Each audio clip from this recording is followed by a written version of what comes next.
On continue notre petite étude qu'on est en train de faire présentement depuis plusieurs semaines. Je vous ai parlé des bénédictions qu'on a eues en Jésus. Quand tu viens à lui, il y a ceux qui ont manqué ça, je vous encourage à aller sur mon site, publicationévangélique.com. Ils sont toutes là et prêts, vous pouvez les écouter, regarder les versets.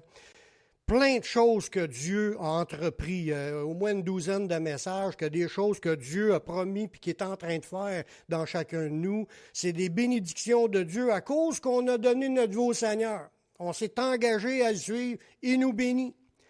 Là, à partir de la semaine passée, on a commencé un autre parti, une autre direction d'un message, c'est quelles sont les attentes de Dieu à notre égard? Est-ce que Dieu s'attend de quelque chose de nous en retour? Lui, il nous a déjà tout donné. Tout ce qui contribue à la vie et à la piété au moyen de la connaissance. Il nous l'a révélé, la connaissance du Seigneur Jésus, puis de son œuvre, ses enseignements sont tous là, écrits dans ce livre-là. Dieu nous a donné tout ce qu'il faut pour qu'on puisse être sauvé, puis qu'on puisse marcher dans la vie chrétienne, en relation avec lui, puis équipé de tout ce qu'il veut nous donner. Sauf que, est-ce que Dieu nous a dit, je vous donne ça, puis là, à cette heure, je vous demande rien en retour. Vous n'avez rien à faire. Puis on a vu la semaine passée, dans le premier message de cette nouvelle série-là, c'est qu'on devait devenir des imitateurs de Dieu. Autant que Dieu a donné son Fils et que son Fils a donné sa vie, nous aussi, il s'attend qu'on se donne à lui. Il a dit qu'il fallait renoncer à nous-mêmes, prendre notre croix et le suivre. Il nous a dit qu'il fallait marcher selon sa parole. Toutes sortes de points comme ça qui nous amènent à nous renier. Wow, j'ai des responsabilités en tant que chrétien. Parce qu'il m'a sauvé, il m'appelle en retour à ce que je renonce à moi-même, puis je m'engage à le suivre et à le servir. Puis là, c'est basé en même temps sur un passage de Pierre qui dit, vu que sa divine puissance nous a donné tout ce qui contribue à la vie et à la piété au moyen de la connaissance de celui qui nous a appelés, là, il dit, c'est pourquoi il faut mettre tous nos efforts par la suite. Il faut mettre tous nos efforts à joindre, à cause qu'il nous a déjà tout donné, à joindre à notre foi. Puis là, il parle de points qu'il faut rajouter. Puis le point aujourd'hui que je vais parler, c'est de la foi. Le chrétien et ses responsabilités. On va regarder le premier point, qui est le plus important pour tout le monde quand tu es chrétien.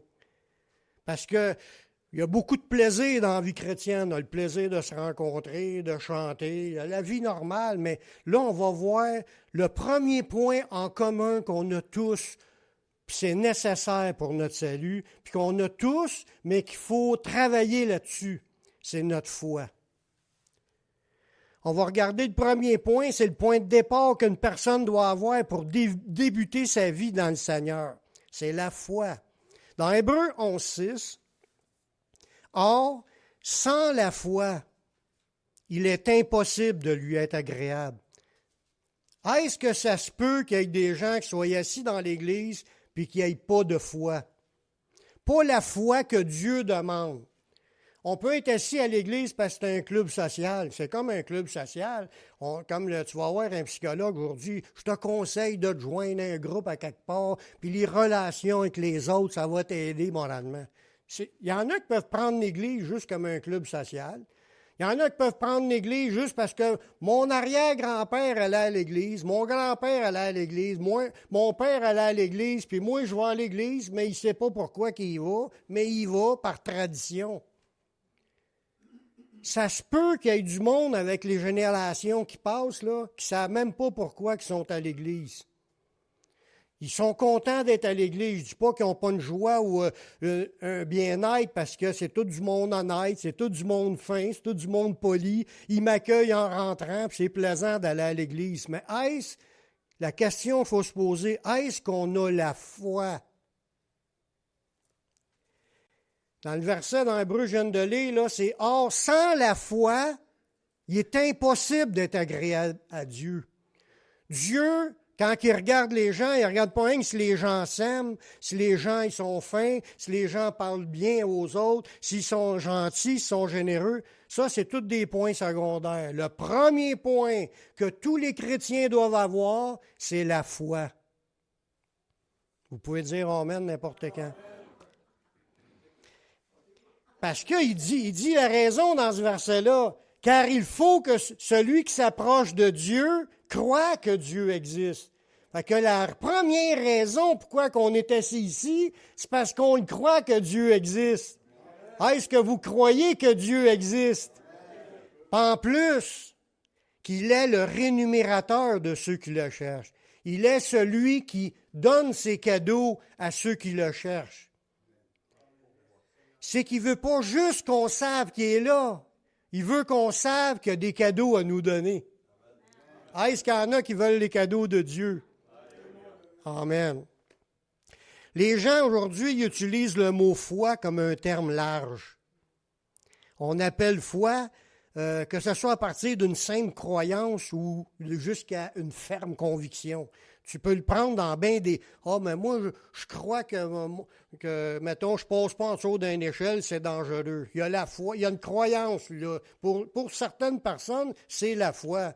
Ils vont se donner plein de raisons d'avoir de la foi dans quelque chose, ou croire que son grand-père est mort, puis son grand-père est en train de l'aider. C'est des fois, ça. Mais il n'y a pas juste ça. Il y a des fois, la foi est démontrée par une simple confession. Je l'ai dit que Jésus, c'est le Seigneur. Puis il y en a d'autres, ça va être juste qu'une démonstration que la foi par des œuvres grandioses. La personne se donne par la foi, puis avouer des choses, la main de Dieu dans sa vie. C'est pris à bien mince ou bien large. Ça va jusqu'à là, l'idée du mot foi. Mais le mot foi, il faut le savoir, il est utilisé à toutes les croyances. Les catholiques croient en la Sainte Vierge, les bouddhas croient en Bouddha, puis les musulmans croient à l'autre, Allah ou à un autre, puis l'autre, il croit en d'autres choses. Puis il y en a puis il y a des religions qui ont 1000 dieux, fait qu'ils n'ont de la foi en masse. La foi est partout. Tu as même la foi que quand tu vas embarquer dans ton char, que tu vas te rendre chez vous, tu te casses même pas la tête, à moins que tu sais que c'est une minoune qui est en train de lâcher. Mais tu embarques dans ton char avec confiance, puis tu t'inquiètes même pas. Ou bien tu as mis ta confiance dans ton portefeuille puis dans ton compte de banque parce qu'il y a bien des zéros avant le chiffre. Oui, mais l'idée de la foi peut être appliquée à plein d'affaires. Mais dans la Bible, les attentes du Seigneur, parce qu'au début de la réunion, j'ai dit, est-ce que le Seigneur a des attentes envers ceux qui lui appartiennent? Les attentes du Seigneur au niveau de la foi, c'est pas de la foi en n'importe quoi. Premièrement, Jésus le dit dans Marc 11, 22, Jésus prit la parole et leur dit, « Ayez foi en Dieu. » Là, ça vient de donner quelles sont les attentes de Dieu. Bien, pour ma foi, parce qu'on parle de la foi, il veut qu'on apprenne à mettre notre foi en Dieu. Jésus parlait à ses disciples, parlait du monde qui connaissait le Dieu d'Abraham, d'Isaac et de Jacob. C'était tous des Juifs, du monde qui avait déjà été dans la synagogue souvent. Ils ont entendu des enseignements de toutes sortes de l'Ancien Testament. Mais Jésus a renié le focus sur la foi. Nous sommes tous appelés à mettre notre foi en Dieu. Mais ça ne s'arrête pas là. En Dieu seul. Parce que, comme je vous disais tantôt, il y en a qui vont prendre le Dieu selon leur ressemblance ou le Dieu selon leur imagination. Non, le Dieu de la Bible, le Dieu d'Abraham, d'Isaac et de Jacob, le Dieu révélé à travers Jésus-Christ. Mais ça ne s'arrête pas là pour la foi.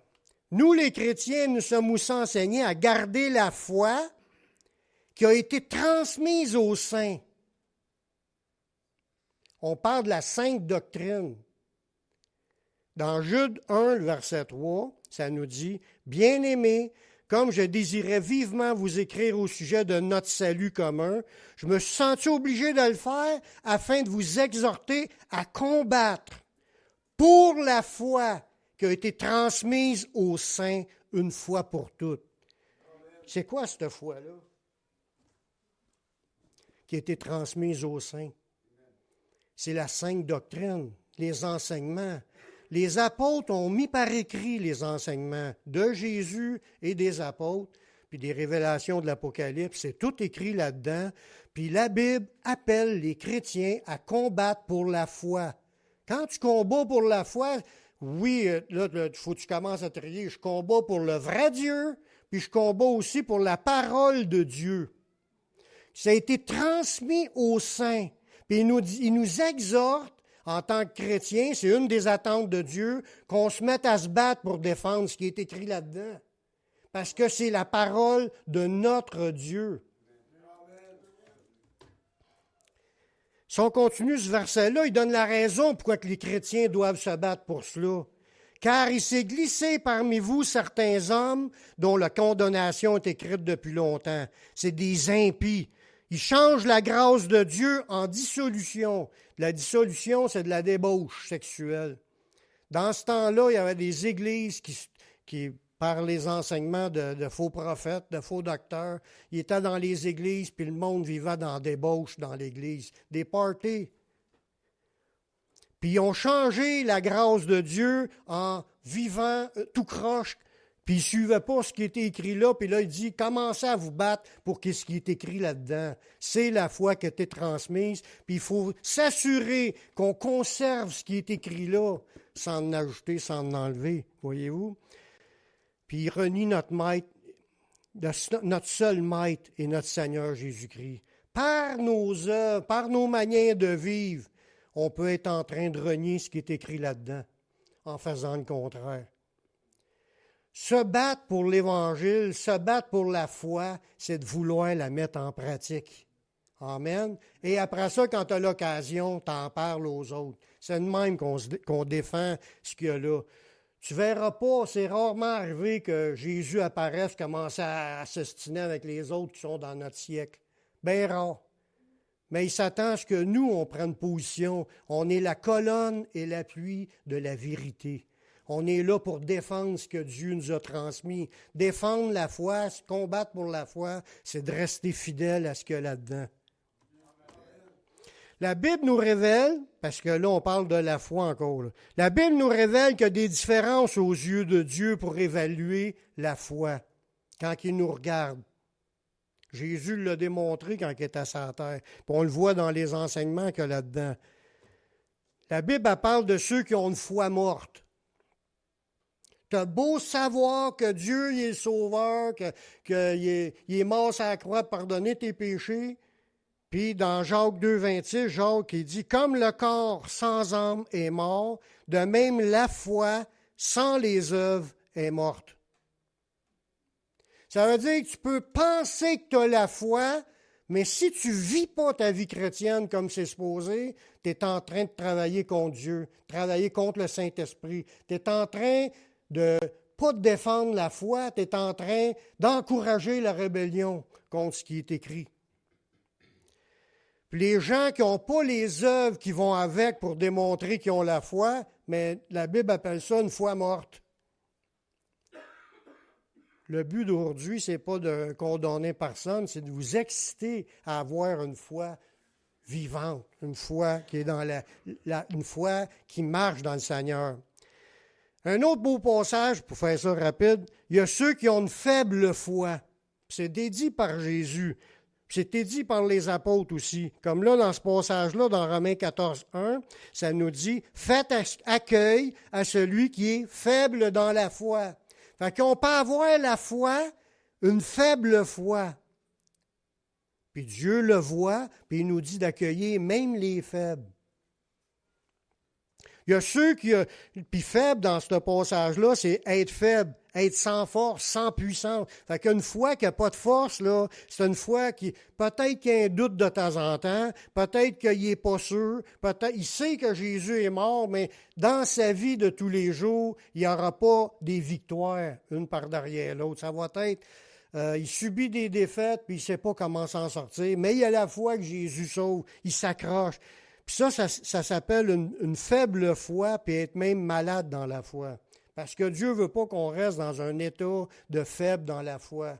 C'est une foi malade. Le mot que là, il veut dire malade, être malade, le mot faible.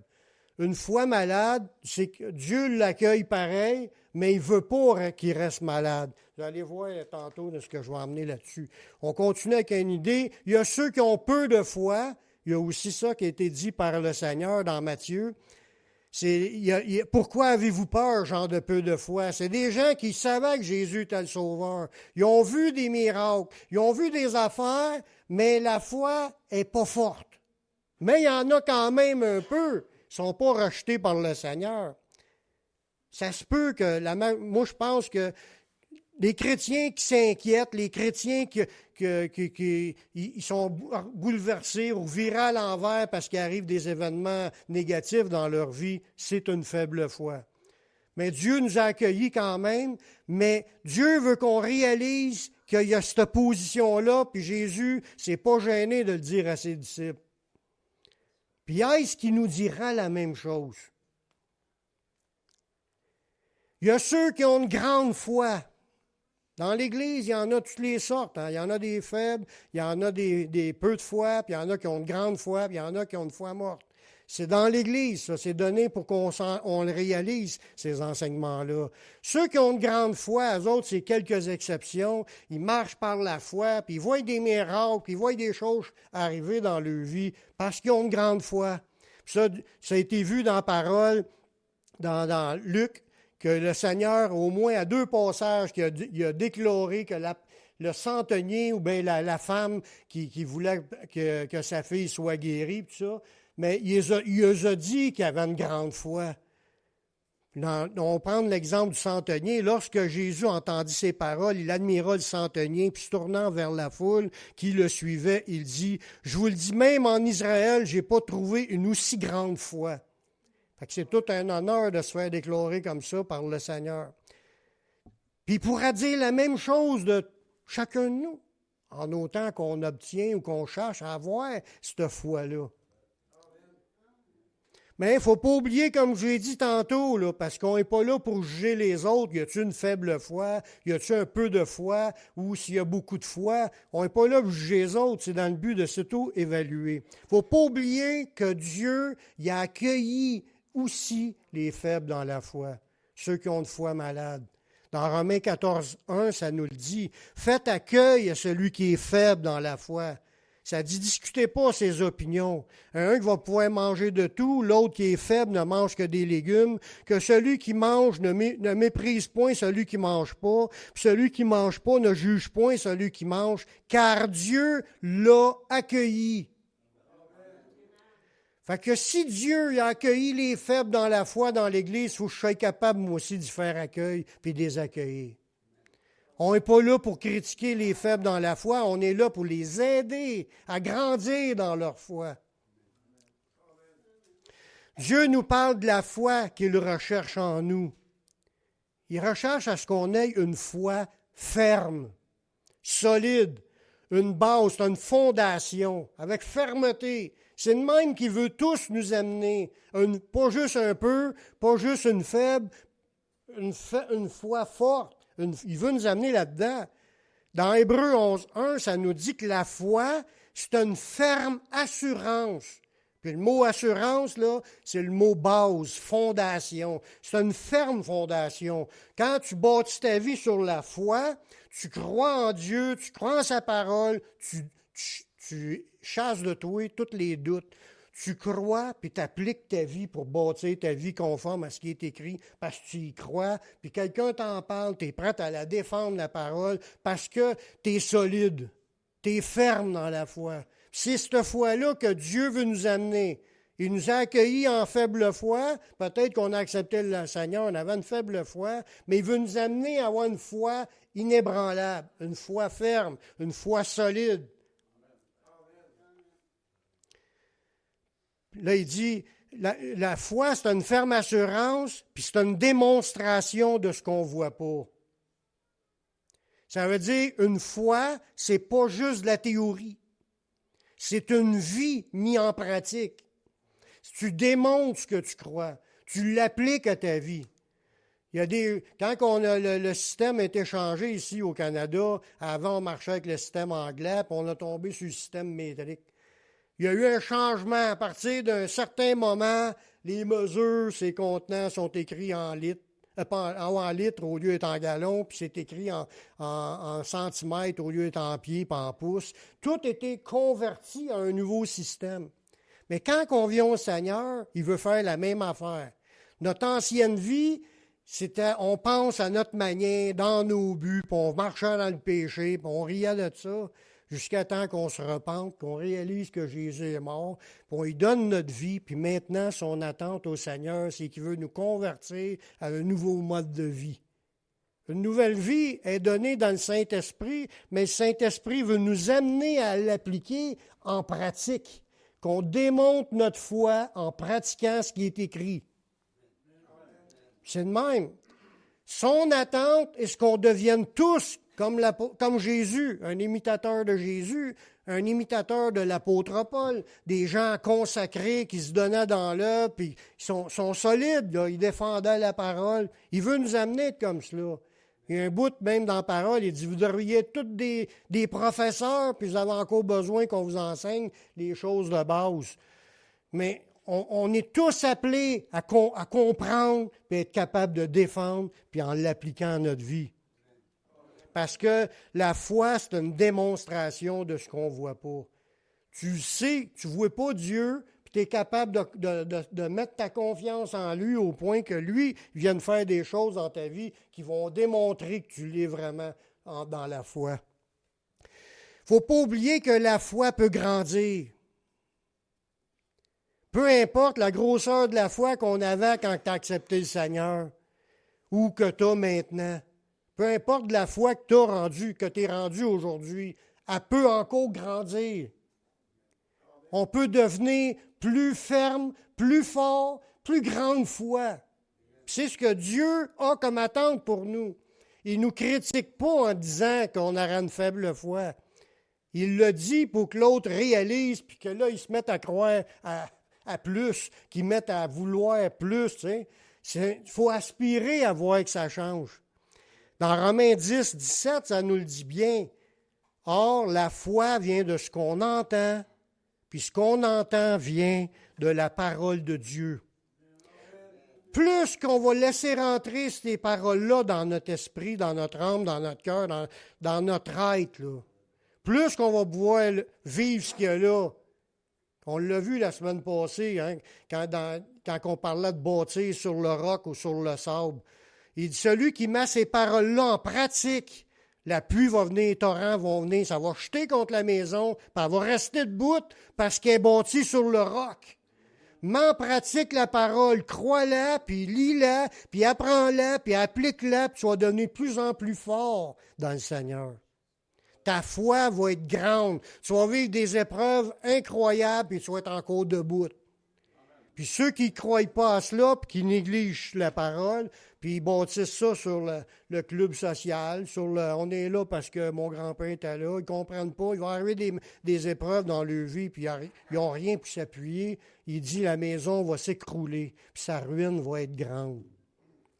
Mais la foi vient de là, puis si on y croit, on veut défendre, pas juste la défendre, on veut la mettre en pratique, mais il s'attend, Dieu, à ce que notre foi grandisse dans ce qu'il nous a donné comme héritage. Parce que c'est un héritage. Toutes nos promesses sont écrites là-dedans.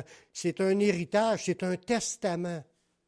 Dans un testament, dans le Nouveau Testament, un testament, c'est quand la personne meurt, tu hérites. Jésus est mort, puis son héritage est tout écrit là-dedans. Puis on peut l'obtenir, puis on peut en subir les effets si on y croit.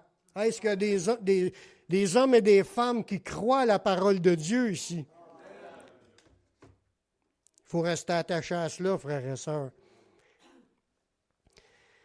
Les premiers chrétiens, ils ont vu des miracles. Hein? Ils ont vu des miracles, puis ils ont même vécu quand les 12 ont été envoyés après les 70.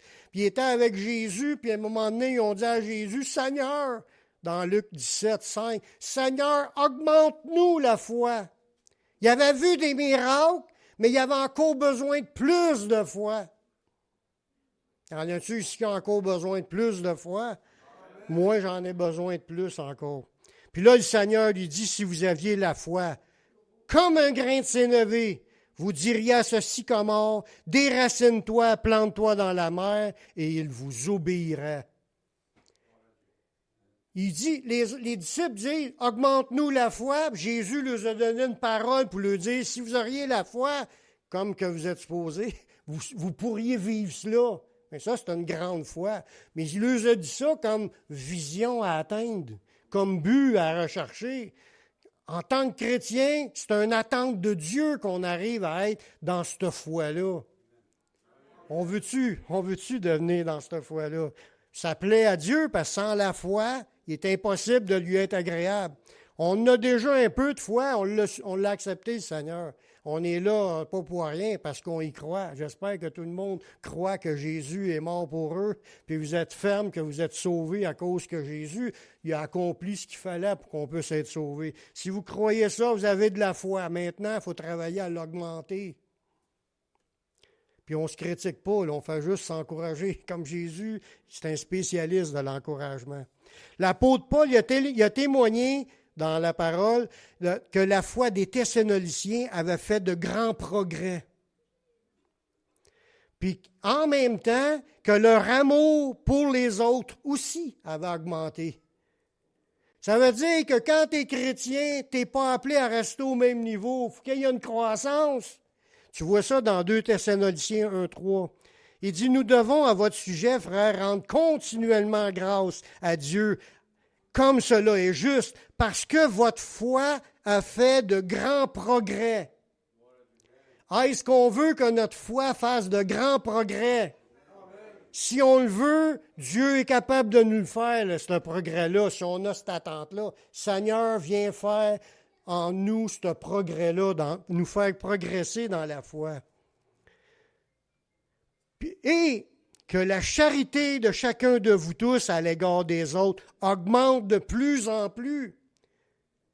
Plus que les gens augmentent dans la foi, plus qu'ils vont augmenter aussi dans l'amour. Parce que si tu augmentes dans la foi, puis tu veux mettre en pratique la parole, mais ta foi grandit, puis là, la foi est aussi une démonstration de ce que tu crois. Fait que automatiquement, tu vas commencer à vivre l'amour pour les autres. Ton amour va grandir. Fait que je crois qu'on a tout à gagner de rechercher à avoir de plus en plus une grande foi. Que notre foi grandisse, qu'elle s'accroisse. La foi morte, c'est une foi qui est démontrée par les œuvres. La foi forte, je veux dire, c'est démontré par les œuvres. Quand tu as une foi qui est forte, tes œuvres le démontrent que tu as la foi. Dans Jacques 2, 18, il nous dit, « Mais quelqu'un dira, toi tu as la foi, moi j'ai les œuvres. » Puis l'un va dire, « Montre-moi la foi sans les œuvres, puis moi je te montrerai la foi par mes œuvres. » Est-il possible de démontrer sa foi sans les œuvres? Si tu n'as pas les œuvres, tu ne peux rien démontrer. C'est comme dire, tu ne seras pas capable de me le montrer que tu as la foi si tu n'as pas les œuvres. Dieu veut voir en nous une foi qui est vivante, qui est démontrée par des œuvres. Je ne te dis pas que c'est nous qui faisons un miracle. Je ne parle pas nécessairement pour les miracles, c'est Dieu qui fait un miracle. Mais nous, notre foi, c'est de marcher selon la parole qui a été transmise aux saints. Puis Dieu va faire le reste à travers nous.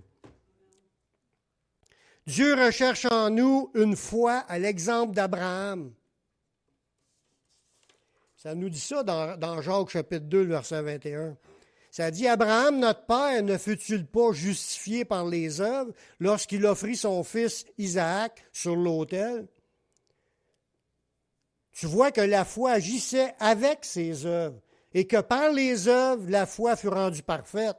Ainsi s'accomplit ce que dit l'Écriture. Abraham crut à Dieu en obéissant à ce que Dieu a dit demander. Il a cru, il a obéi. Puis cela lui fait imputer à justice. Il fut appelé ami de Dieu. Vous voyez que l'homme est justifié par les œuvres et non par la foi seulement. Il y a un enseignement là-dedans. Là. Si tu n'es pas sauvé par tes œuvres, que ça nous dit dans les Éphésiens, c'est pas parce que tu es une bonne personne que tu vas être sauvé. Pas du tout. C'est par l'œuvre de Jésus. Tu es sauvé par Jésus-Christ, mais pour de bonnes œuvres. Il faut que tes œuvres démontrent ta foi. Parce que c'est de même qu'Abraham l'a démontré en obéissant à ce que Dieu lui a demandé. Fait que si quelqu'un croit en la parole de Dieu puis veut la mettre en pratique, il est en train de démontrer à Dieu qu'il croit. C'est une démonstration de ce qu'on croit. Il y a une différence, une grande différence entre la foi des chrétiens puis la foi des démons. Jacques, il répète ça aussi au chapitre 2, verset 19. Il dit, tu crois qu'il y a un seul Dieu, tu fais bien. Les démons aussi, puis ils tremblent. Les démons croient. Ils ont la foi en Dieu, mais ils n'ont pas la foi qui sauve, parce qu'ils continuent à désobéir. Nous, notre foi, c'est qu'on croit au point d'obéir. Il y a une grosse différence. Ce qui fait la différence, c'est que les deux, on a la foi. Nous, on a la foi, les démons aussi, ils croient. Ils ont la foi. Sauf qu'eux autres, ils n'obéissent pas, puis nous autres, on veut obéir. C'est ça la différence. Dieu a comme attente envers ses enfants qu'on démontre notre foi en pratiquant ce qui est écrit, en restant fidèle à ce qui est écrit.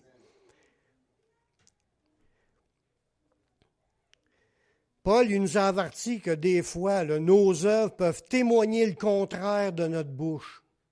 On peut dire « je crois en Dieu », puis dans ce qu'on vit, on est en train de faire exactement le contraire. Nos œuvres peuvent démontrer le contraire, qu'on n'a pas vraiment la foi. La manière qu'on va vivre, là, si on accepte des affaires dans nos vies qui n'est pas de Dieu, puis on le sait que ce n'est pas de Dieu, puis on continue, mais on est en train de démontrer que notre foi est bien beau de le dire, je crois, mais si dans la semaine on fait tout le contraire, on ne démontre pas qu'on croit. Dans Tite, au chapitre 1, verset 16, ça dit « Ils font profession de connaître Dieu ». C'est quelque chose qu'ils peuvent affirmer qu'ils connaissent Dieu puis qu'ils aiment Dieu, mais ils le renient par leurs œuvres. Ça veut dire notre manière de vivre parle. Notre manière de vivre parle plus que ce qu'on peut dire de notre bouche. Mais c'est parce que des fois, on ne veut pas le voir, ce qu'on vit. Je ne critique pas, je fais juste le dire comme il faut faire le point. Est-ce que notre vie est conforme à ce que Dieu demande? Est-ce qu'on le sait, qu'on marche du mieux de notre vouloir? Parce que, comme je vous disais tantôt, mettre tous vos efforts. Il faut s'appliquer en tant que chrétien. On a une responsabilité. Dieu a une attente envers nous, qu'on marche d'une manière qui est conforme à sa volonté. Pour prouver que nous avons la foi en Jésus, nous devons obéir à ses paroles. On voit ça dans Jean 8, 31. Jésus le dit lui-même de sa bouche à ses disciples, à ceux qui croyaient en lui. Il dit aux Juifs qui avaient cru en lui.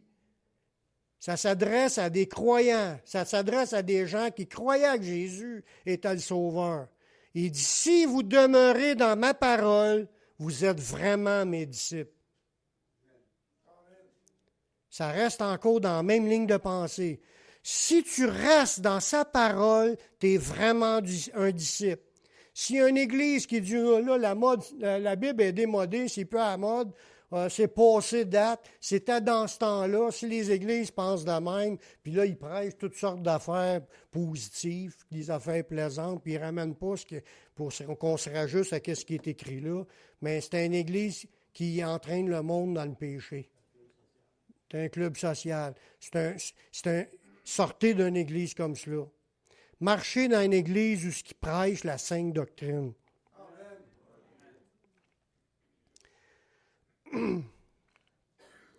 Nous avons intérêt en premier dans notre vie à travailler, à augmenter notre foi parce que, en réalité, là, tout ce qui vient de Dieu s'obtient par la foi. Dans 1 Pierre 1,9, ça dit « Parce que vous obtiendrez le salut de vos âmes pour le prix de votre foi. » Oui, c'est par le sacrifice de Jésus. Mais il ne faut pas oublier ce qui est écrit dans cette phrase-là, quand il dit c'est par grâce que vous êtes sauvés. Par le moyen de la foi. C'est la foi à qui? Ce n'est pas la foi à Jésus, c'est notre foi.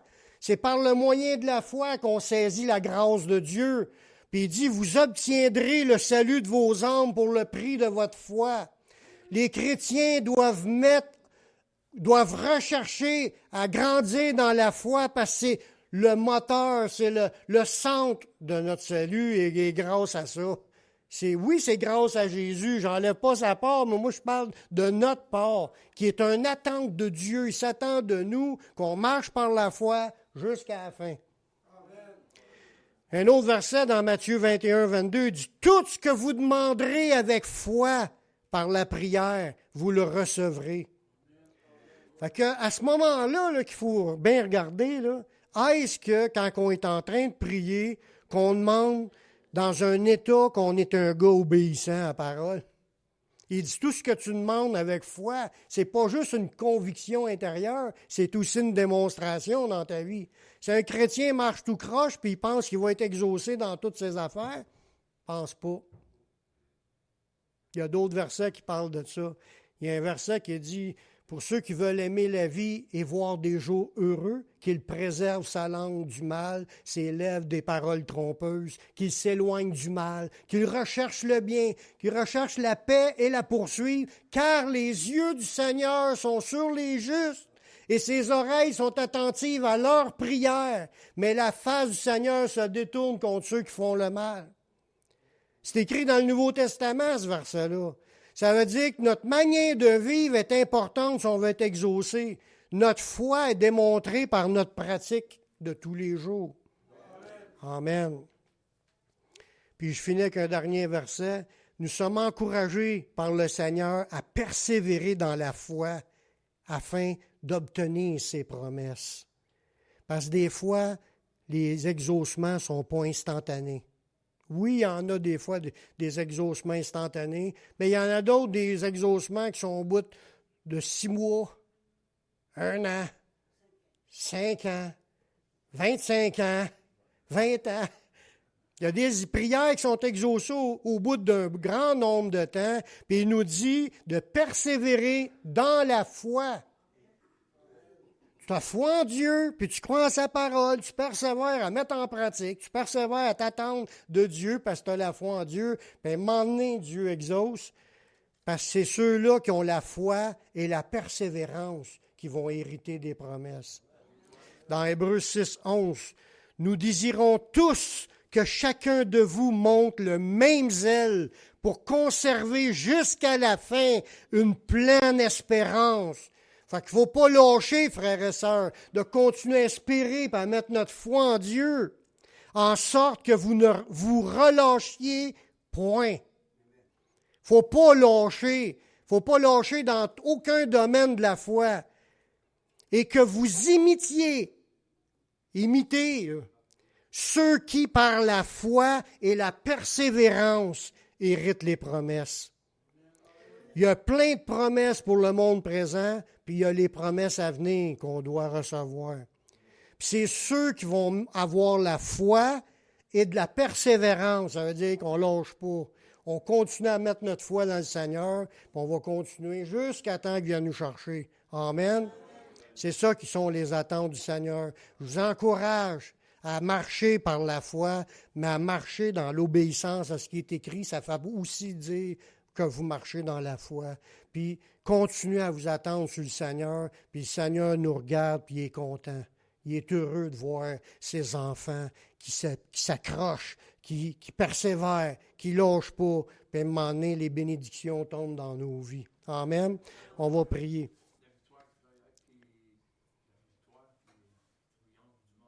Oui.